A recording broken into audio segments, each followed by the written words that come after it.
And Stephanie Taves is here to present. Welcome, Stephanie. Hi, thank you.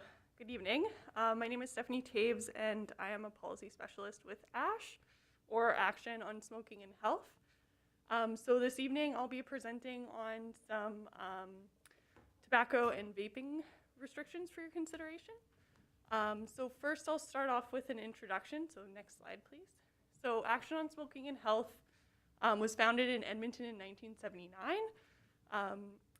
ASH has staff across the 4 prairie provinces, and they provide various supports and policy support for smoking and vaping cessation, as well as bylaws and advancing public education relating to the damages of smoking and vaping. So just some quick tobacco facts. So tobacco kills 50,000 Canadians annually, and this represents 20% of all deaths in Canada. 1 in every 2 smokers will die prematurely of smoking-related issues, and secondhand smoke kills 1,000 Canadians annually. Next slide, please. So in the recent years, there's been an explosion of vaping, particularly amongst youth. So in a recent survey, 400,000 Canadian youth had vaped in the last 30 days. And youth who vape are 3 times more likely to pick up smoking tobacco or cigarettes. And for every adult that stops smoking cigarettes through vaping, 80 youth vapors will start smoking cigarettes. Studies show that almost 100% of youth start vaping through using flavored vaping products. Next slide, please. So modeling is a huge part of childhood development, and we know that parental modeling of smoking behaviors leads to smoking behaviors in children or youth. However, recent studies have shown that social modeling is just as detrimental to youth when it comes to using tobacco products. So, for example, if a 5-year-old sees someone smoking, regardless of if it's cannabis or vaping product or cigarettes, these are all social cues for smoking and can increase the chances of that youth going on to trying smoking or vaping in the future. So social modeling has the potential of renormalizing tobacco use and tobacco use behaviors. And public policy, particularly municipal bylaws, are one of the biggest tools that we can use to help avoid the renormalization of tobacco use. Next slide, please. So today we would like to present a variety of bylaw provisions that you could consider. So first of all, ASH would recommend banning smoking at any public events, public recreation spaces, or parks or playgrounds. So this is where children and youth frequent space quite a bit. So this would be sort of our first recommendation of protection to make sure that youth and children are protected from social cues for smoking. In addition, this should include any outdoor events as well. I think I mentioned that. But for example, a lot of events are held in parking lots of stores like Walmart. So banning any smoking at outdoor events would cover markets and farmers markets and so on. Next slide, please. So another bylaw provision that could be considered is expanding provisions to cover group living facilities. So currently the provincial acts don't cover group living facilities. However, some of our most vulnerable populations live in group living facilities, such as elderly. So these provisions would help protect those individuals. Similar, more and more municipalities are starting to adopt bylaws to prevent smoking in hotels and motel rooms.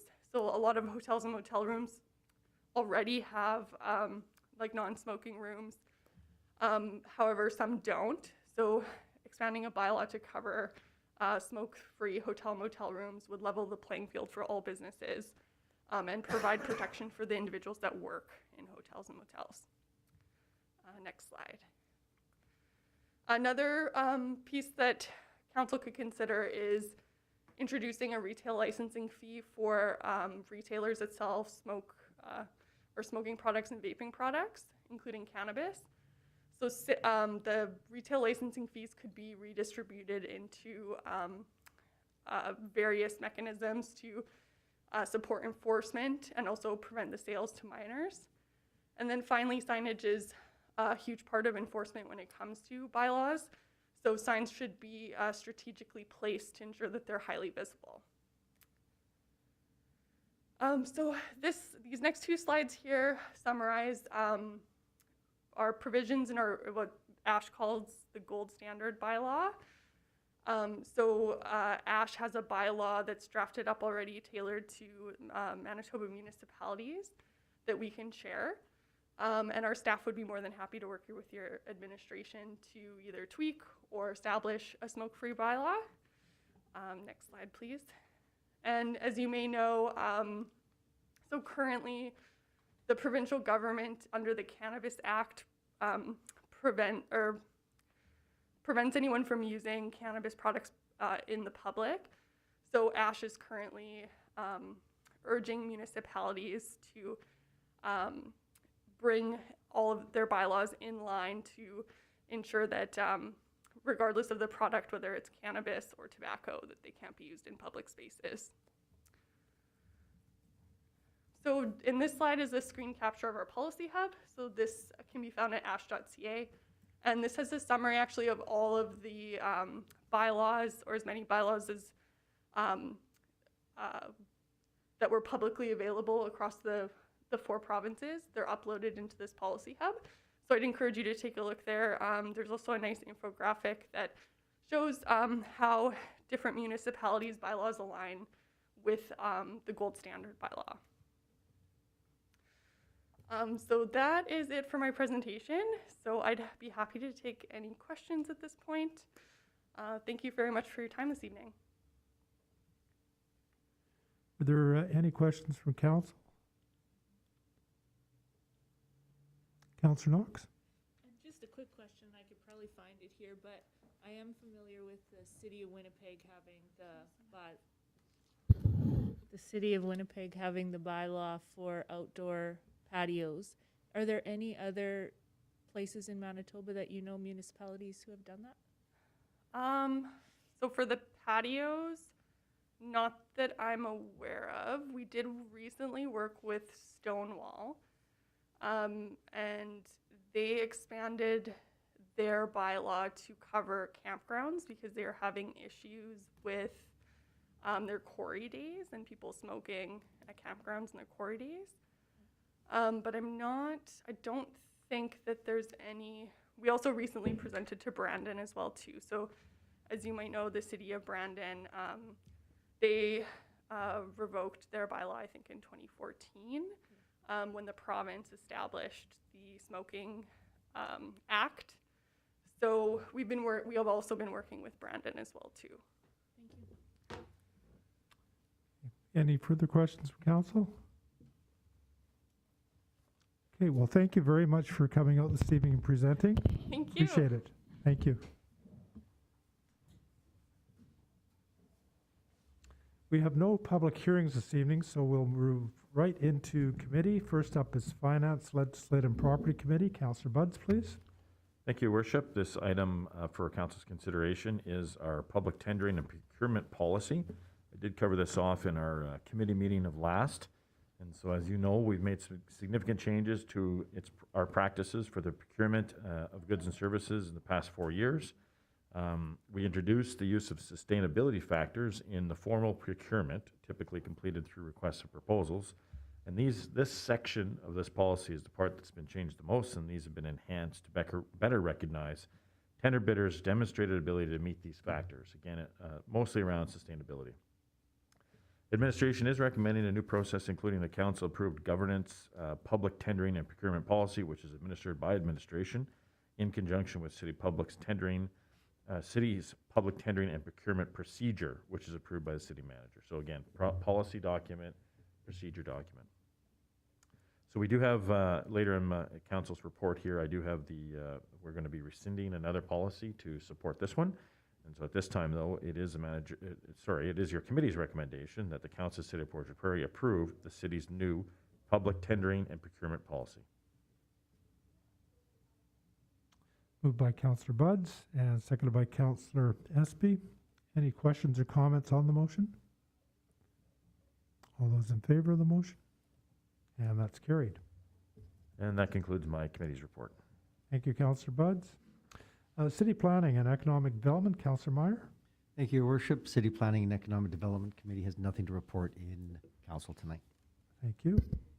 Community Services Committee, Councillor Draycott, please. Thank you, Your Worship. This evening we do have the appointment of our municipal noxious weed inspector and sub-inspectors. It is the requirement of the Noxious Weed Act that every municipality annually by March 1st appoint a municipal noxious weed inspector and or sub-inspectors and notify Crop Industry Development of Manitoba Agriculture of the appointments. These appointees carry out the provisions of the Noxious Weed Act. Brian Taylor, Superintendent of Public Works, will be appointed to the city's inspector for 2022, and Kyle Troop, Lionel Brown, and Adam Carpenter will be appointed sub-inspectors. And it is the administrative recommendation that in accordance with Section 11 of the Noxious Weed Act, Council of the City of Portage la Prairie appoint Brian Taylor as the city's noxious weed inspector, and Kyle Troop, Lionel Brown, and Adam Carpenter as sub-inspectors, and further that the notice of these appointments would be conveyed to Manitoba Agriculture. And I so move. Moved by Councillor Draycott and seconded by Councillor Knox. Any questions, comments on the motion? All those in favor? And that's carried.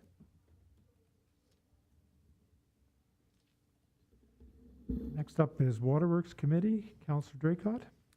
Thank you, Your Worship. Waterworks Committee has a couple of reports to approve this evening. The first one is the Wastewater Treatment Division 2021 Annual Report. So the analysis of this report is each year a report detailing the performance, operation, and maintenance activities of the Water Pollution Control Facility and the wastewater collection and conveyance system is prepared and submitted. Once accepted by City Council, the report will be filed with Manitoba Conservation and Climate as well as posted on the city's website for public access. In summary, an average of 9.61 million liters of wastewater has been processed each day for a total of 3.5 billion liters. Of this, 48% is attributed to domestic users, and the remaining 52% is from industrial partners. There were 7 exceedances of total suspended solids and 1 failure of biochemical oxygen demand. All other parameters reported under limit, and for an overall compliance with the Environmental Act license of 99.4%. The operations and maintenance staff in the wastewater treatment division are a dedicated team that always give full effort to ensure all water received is treated and returned to the river at the highest quality achievable, which is evident throughout this report. There is the report, of course, available for council. We did have it available to us during last committee meeting as well. And it is the administrative recommendation that the Council of City of Portage la Prairie accept the Wastewater Treatment Division Annual Report as presented and authorize the submission to Manitoba Conservation and Climate as well as posting on the city's website. And I so move. Moved by Councillor Draycott and seconded by Councillor Knox. Any questions or comments on the motion? All those in favor of the motion? And that's carried. The second report for the Waterworks Committee this evening, Your Worship, is the 2021 Wastewater Division Land Application of Biosolids report to Council. The report is there, of course, the 2021 Residual Biosolids Land Application Program. The full report is available for Council in the meeting, and we did have it available to us last committee meeting, excuse me. So in this one, a detailed report summarizing the annual land application of biosolids program is required to be submitted to Manitoba Conservation and Climate as specified in license 1907R. The attached report includes all relevant information, including soil conditions of the land in which biosolids were applied, properties of the biosolids material from both the biosolids storage tanks as well as the bulk volume fermenter, as well as the application rates for nutrients and metals to ensure compliance with the license. The 2021 land application of biosolids program was successful with 607 dry tons of material injected to farmland on land within the RM of Portage la Prairie. Compliance for all aspects of the license was achieved, and there were no spills or concerns to be addressed. Therefore, it is the administrative recommendation that the Council of City of Portage la Prairie accept the Wastewater Treatment Division land application of biosolids report as presented and authorize the submission to Manitoba Conservation and Climate, as well as posting to the city's website. And I so move. Moved by Councillor Draycott and seconded by Councillor Knox. All those in favor of the motion? And that's carried. And finally, for the Waterworks Committee, the Public Water System and WTP data reports for Council, the 2021 WTP Annual Data Report and the 2021 Public Water System Annual Report are there for Council's perusal. The analysis of that is the Department of Manitoba Conservation and Climate Environmental Stewardship Division requires an annual public water system report to be submitted and posted publicly online. Once accepted by the Council, the report will be posted on the city's website. Administration has also prepared the 2021 Water Treatment Data Report. It is the administrative recommendation that the Council of City of Portage la Prairie accept the 2021 Public Water System Annual Report and the 2021 Water Treatment Plant Annual Data Report and forward same to the Manitoba Conservation and Climate Environment Stewardship Division and authorize administration to post the reports on the city website. And I so move. Moved by Councillor Draycott and seconded by Councillor Knox. All those in favor of the motion? And that's carried. And that is all the Waterworks Committee has this evening, Your Worship. Thank you, Councillor Draycott. Transportation Committee, Councillor Espy, please. Thank you, Your Worship. The Transportation Committee has nothing to report at this point in the meeting. Thank you. And Public Safety Committee, Councillor Knox. Thank you, Your Worship. Your Public Safety Committee has nothing this evening. Thank you.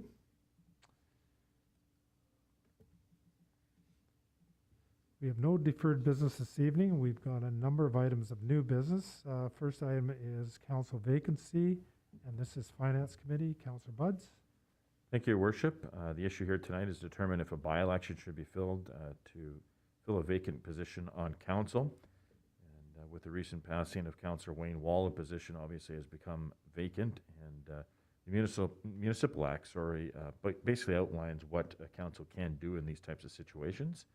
And I point council's attention to point B. The vacancy, if occurs in the 12 months before the next general election and the remaining members of council decide not to hold a by-election, and if that's done by a majority of council members. So knowing that the next municipal election will be held this October, the 26th, members of council have discussed this vacancy and are willing to cover Councillor Wall's duties and responsibilities until that time. So it is a recommendation of your committee, and I so move that the Council of the City of Portage la Prairie decide not to hold the by-election as per Clause 1051B of the Municipal Act. Moved by Councillor Buds and seconded by Councillor Espy. Any questions or comments on the motion? All those in favor of the motion? And that's carried. Next item of new business is the first reading of Bylaw 28-8731, and this is Finance Legislative Property Committee. Councillor Buds. Thank you, Your Worship. During my committee report earlier in the meeting, I mentioned that we would be rescinding a previous bylaw that basically handled the purchase and spending authorities, and that's what we're doing here on this particular item. And so, as I mentioned, we just approved that public tendering and procurement policy, and as a result, we no longer need this bylaw in place. So it is a recommendation of your committee, and I so move that bylaw 22-8731 be in a bylaw of the City of Portage la Prairie to rescind purchasing and spending authorities bylaw 148621 be given first reading. Moved by Councillor Buds and seconded by Councillor Espy. Any questions or comments on the motion? All those in favor of the motion? And that's carried. Next, I have new business is the Poplar Bluff Industrial Park Reservoir Funding Agreement, and this is Waterworks Committee. Councillor Draycott, please. Thank you, Worship. This evening, we are looking at the Poplar Bluff Industrial Park Reservoir Funding Agreement. The issue is to enter into a funding agreement with the Manitoba Water Services Board and the RM of Portage la Prairie to cost share the construction of the Poplar Bluff Industrial Park Regional Reservoir and secondary water supply line. So the city, along with the RM of Portage la Prairie and the Yellowhead Regional Water Co-op, YRWC, have been working with the Manitoba Water Services Board and Stantec Engineering to design the water supply pipeline from the water treatment plant to the Poplar Bluff Industrial Park, and a reservoir in the Poplar Bluff Industrial Park that would increase the water supply and the water pressure to the PBIP and Yellowhead Regional Water Co-op customers. This will assist in meeting the current and future demands of the industrial and the Yellowhead Regional Water Co-op customers. The city will operate the reservoir and pipeline as part of the water utility. The RM applied to the Investing in Canada Infrastructure Program, ISIP, for $16.1 million to construct this project. At the same time, they requested the city and Yellowhead Regional Water Cooperative partner with them on the municipal portion of funding. Under ISIP, the federal and provincial governments would contribute 73.3% of the funding needed, with the balance split between the three municipalities.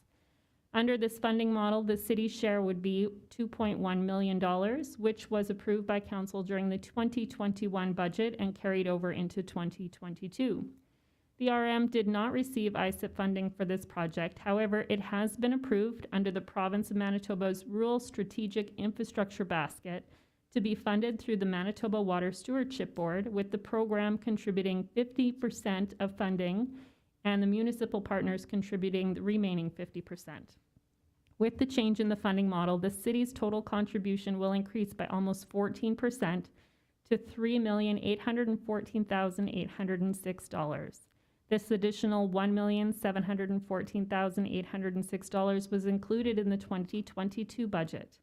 The breakout of each funding partner and their contribution amount is shown on the table below. The city utility will have the water rate revenue stream to recover its costs. However, it is recommended and intended that the city apply to the Public Utility Board to adjust water utility rates for fringe areas and regional water servicing to recover the capital investment and ongoing operating costs.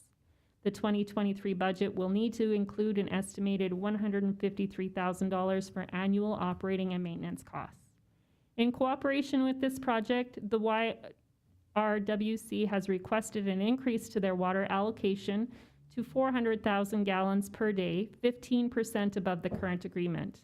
Administration believes that this can be reasonably accommodated, and amendments to this agreement will come to council at a later date, as well as a revised agreement with the RM. Resolutions from the municipal partners are required for this project to proceed. The RM and the YRWC have both passed their resolutions. It is the administrative recommendation that the Council of City of Portage la Prairie enter into a funding agreement with the RM of Portage la Prairie and the Manitoba Water Services Board for the construction of the Poplar Bluff Industrial Park Reservoir project, with the city contributing $3,814,806. And I so move. Moved by Councillor Draycott and seconded by Councillor Knox. Any questions or comments on the motion? All those in favor of the motion? And that's carried. Our last item of old business this evening is the second and third reading of traffic bylaw 22-8733, and this is Transportation Committee. Councillor Espy, please. Thank you, Your Worship.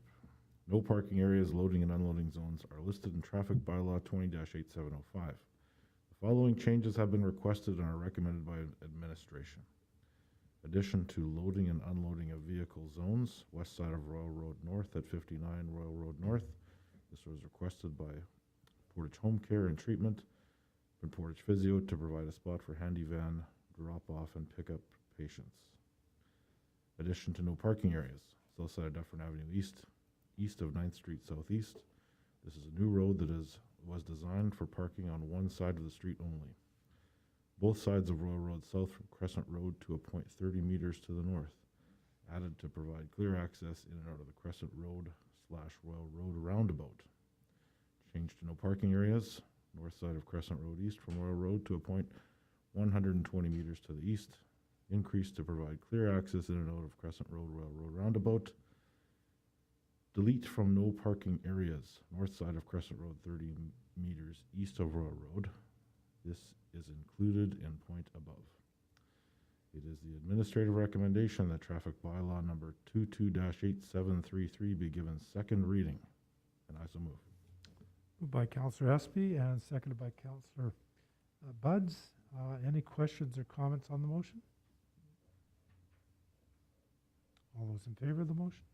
And that's carried. And the traffic bylaw number 22-8733 be read a third time, finally passed, signed, and sealed. And I so move.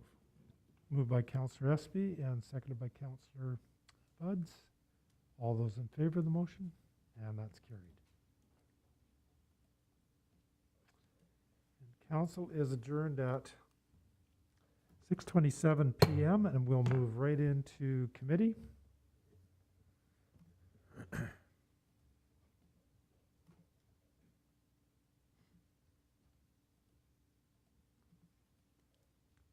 Call committee to order at 6:27 p.m. First up is Finance, Legislative and Property Committee. Councillor Buds, please. Thank you, Your Worship. For committee's consideration and review tonight is the approval of our lease agreement between the city and the Portage Regional Library. And so we've been on a trend to have a lot of our city-owned buildings establish a lease agreement with the city that is being occupied by another entity at an internal rate of $2 per square foot. And that's for not-for-profits, as I just mentioned, excluding those for recreation or community centers. The library itself has been in a phasing-in period, and their final rental rate is coming due over the past, which has been in place for the past 5 years. The difference, though, of the rate that we charge, we do put money into a building reserve. So we're building up, as we're collecting these lease fees, we're building up reserves, which is then injected right back into those buildings. And as an example, this year, $18,000 of this reserve will be taken out and put towards interior lighting over at the library. So the facility lease establishes responsibility for building maintenance and repair costs, which in the past has sometimes been a point where no one's quite sure, are we paying for this or is the city paying for that? And the lease clearly outlines that. So it's a step in the right direction. And of course, the library has a rich heritage with the city and roots dating back to the 1850s. So we're happy to move this this process along and formalize the lease agreement. So I will be bringing that to council's attention for approval at our next meeting, and I'm open to any questions council might have right now. That concludes my committee's report. Thank you, Councillor Buds. Next up is City Planning and Economic Development. Councillor Meyer. Thank you, Your Worship. The City Planning and Economic Development Committee has nothing to report. Thank you. And Community Service Committee. Councillor Draycott. Thank you, Your Worship. Nothing for Community Services Committee this evening. Thank you. And Waterworks Committee. Councillor Draycott. Thank you, Your Worship. So this evening, I will be bringing forward for review for next council meeting the submission of priority projects to the Manitoba Water Services Board. So the Manitoba Water Services Board is a provincial agency that assists municipalities with the development of water and wastewater infrastructure through funding programs. Each year, the Manitoba Water Services Board accepts applications from municipalities for projects, which they then can use to establish their capital funding plan for the next 5 years. A secondary purpose is to ensure the government of Manitoba understands the water and wastewater infrastructure needs throughout the province. For the 2023 to 2028 plan, municipalities are to submit their top 10 priority projects as approved by their respective councils by March 31st, 2022 for consideration. Projects funded through the Manitoba Water Services Board are cost shared at 50%. Administration has reviewed and discussed the critical projects for utility infrastructure and intend to submit applications for the following 10 projects. The water treatment expansion at $60 million, McKay Reservoir generator replacement at $250,000, McMillan Industrial Park water and sewer separation and upgrading at $6.5 million, McMillan Industrial Park water main renewal at $9.5 million. Alexander Avenue water service looping at $600,000. Park Drive water main replacement at $1.5 million. Jolin Force main renewal at $11 million. McKay pump replacement at $400,000. Poplar Bluff Force main retwinning at $4 million. And coming in at number 10 is the Bridge Road generator at $125,000. So those are the projects brought forward from administration for council to review to submit to the Manitoba Water Services Board after approval at next council meeting. If there's any questions, I can attempt to pass them to the right person. Don't see any questions. Thank you, Councillor Draycott. Next up is Transportation Committee. Councillor Espy, please. Thank you, Your Worship. The Transportation Committee has nothing to report. Thank you. And Public Safety Committee, Councillor Knox. Thank you, Your Worship. Your Public Safety Committee has nothing this evening. Thank you. So committee is adjourned at 6:32 p.m. Thank you for coming out, everybody.